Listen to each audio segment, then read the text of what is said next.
After the Vietnam conflict, helicopters became part of the EMS landscape in the U.S., transporting critically ill and injured from a scene or hospital to a higher level of care. According to Blumen, there were 343 dedicated EMS helicopters operating in the U.S. in 1998. By the end of 2006, there were more than 750 EMS helicopters, according to the FAA.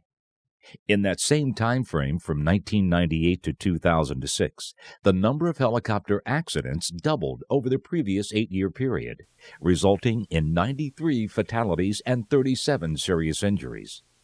The most common factors found in 74% of the fatal accidents are weather and dark night conditions. The rapid growth of EMS helicopters resulted in more available services for requesting agents and robust competition between helicopter services. This has led to a hazardous practice called helicopter shopping, the practice of calling in sequence several air medical providers until one will accept the mission.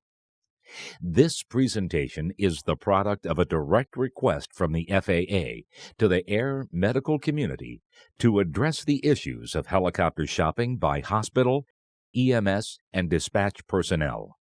A multidisciplinary committee was assembled to develop and produce this presentation with the assistance of a fair education grant. Air medical helicopters are generally requested to transport a patient with serious injuries or illnesses from a scene or from a local hospital to a tertiary care facility. Ordinarily, an 800 number is available to hospitals and EMS agencies to access the helicopter. The Air Medical Program's Communication Center will receive a call from the referring agency requesting the helicopter directly or through a 911 center. Flight for Life Communications, this is Wes. How can I help you?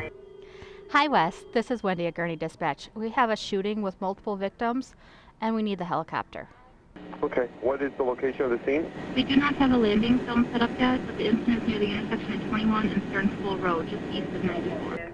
Okay, is the scene secured? Hold on, let me check with command. Command from Gurney? Go ahead, Gurney. Flight is asking if the scene is secure. Gurney, this is command. Scene is secure. And what frequency are they going to have them contact them on? Green Fire Ground. Calling Wendy. Can you let command know the pilot's doing a weather check and it might take a few minutes? Command from Gurney, flight is doing a weather check. Message received, Gurney. While we're waiting for the weather check, do you have any information about the patient? Yes, the patient's an 18-year-old male who has gunshot wounds to the head and chest. Command from Gurney. Go ahead, Gurney. Command from Gurney, flight has a 20-minute ETA. This is command, Gurney. Message received. Thanks. Yes, command just called. The landing zone will be a quarter mile west of 94, just south of Stern School Road, and a half mile east of Hunt Club Road, half mile north of Route 132. It's going to be in the northeast corner of the Gurney Mills parking lot. Okay, and that's Stern School Road and Hunt Club, correct? This request is a scene request from a 911 center. If it were an inter-hospital request, the communication center would usually have the referring and receiving hospital on file with the landing coordinates and specific landing site information already in a database. Many air medical programs have a red, green, yellow system so that the communicator knows when they get a request that it is possible to respond.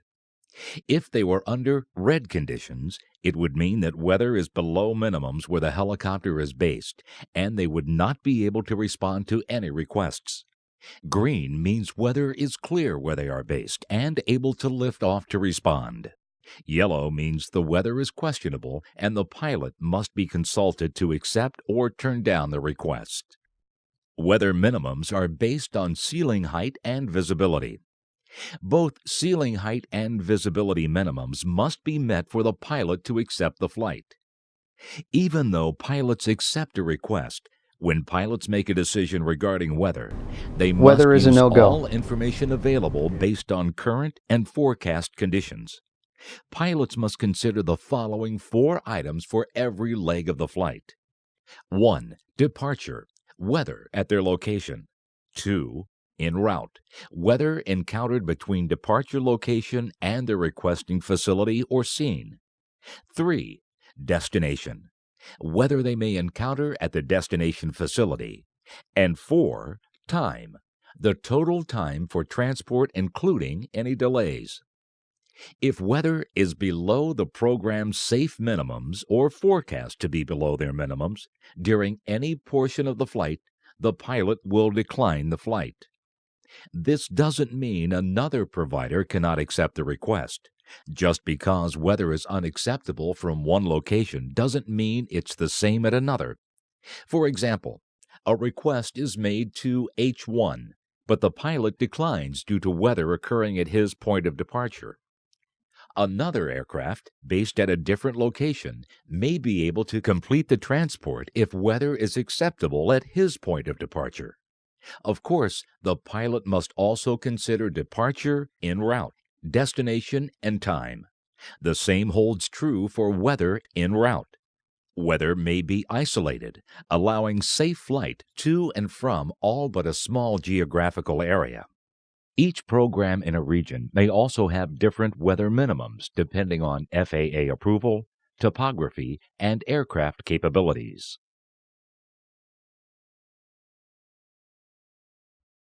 As defined in the introduction, helicopter shopping is the practice of calling in sequence several air medical providers until one will accept the mission.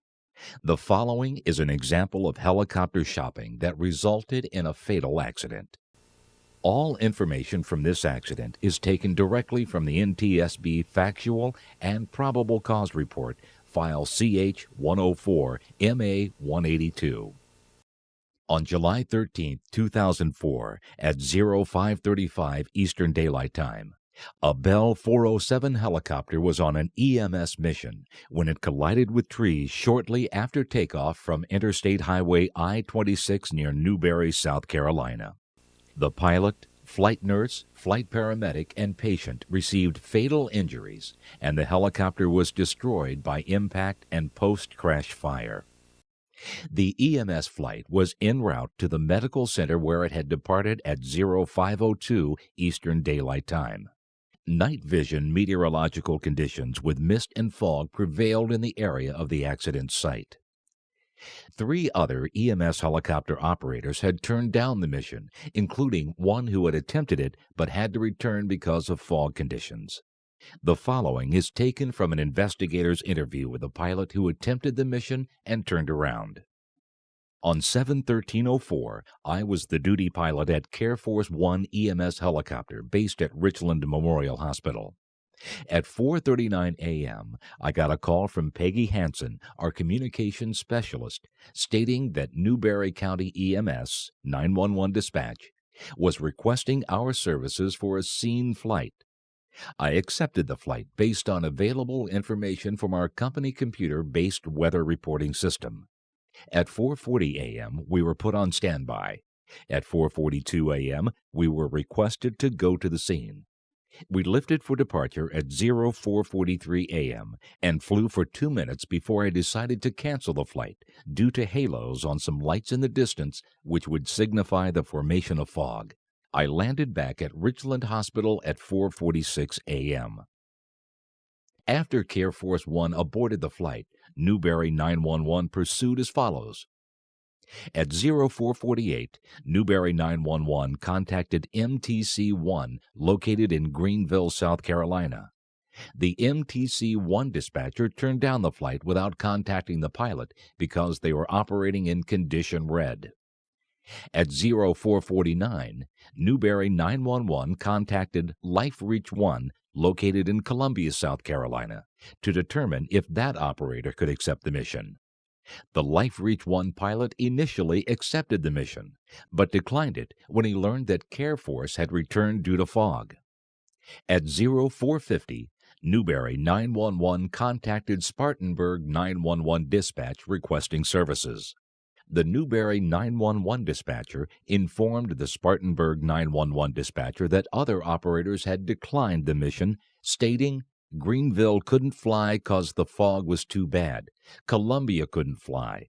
The Spartanburg 911 dispatcher responded, "It may be the same. The Newberry 911 dispatcher continued to provide information about the launch request, never completing her statements about the weather turndowns. At 0452, as the Spartanburg dispatcher continued to collect information about the launch request, another Spartanburg dispatcher telephoned the accident crew to see if they were able to fly.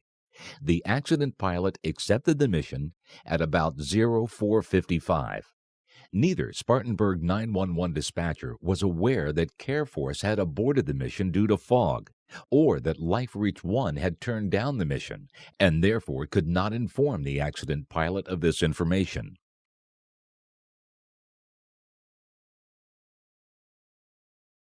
No one wants to lose peers and patients, nor does the air medical community want to see yet another headline like this one in the Indy Star newspaper on February 10, 2006. 2 copter firms turned down run. Despite the fog, a third company agreed to fly the patients to Indy last week and soon crashed. Over the past few years, competing air medical services all over the U.S. have worked together to address the issue of notifying pilots when a flight is turned down for weather in their region. The Air Medical Services in South Carolina developed a statewide notification system shortly after the accident we previously portrayed. There's also a free internet service sponsored by AirMed International, headquartered in Birmingham, Alabama. This website, Weather Turndown. But prevention starts with hospital and pre-hospital personnel who can help to minimize risk of an adverse event caused by helicopter shopping. Hospitals that request air medical transport for inter-facility transfers play a key role and can contribute to the safety culture of the air medical industry in the following ways. First, ensure that the patient meets established and published criteria for air medical transport. Notify any subsequent air medical services contacted that you already called Life Flight, for example, and they could not respond due to weather. Provide specific information, such as time that you called the other service. Have ground transport contingency plans in place so that there are no delays for the patient while trying to access alternative air transport. Weather is an ever-changing phenomenon, and weather reporting is not always accurate.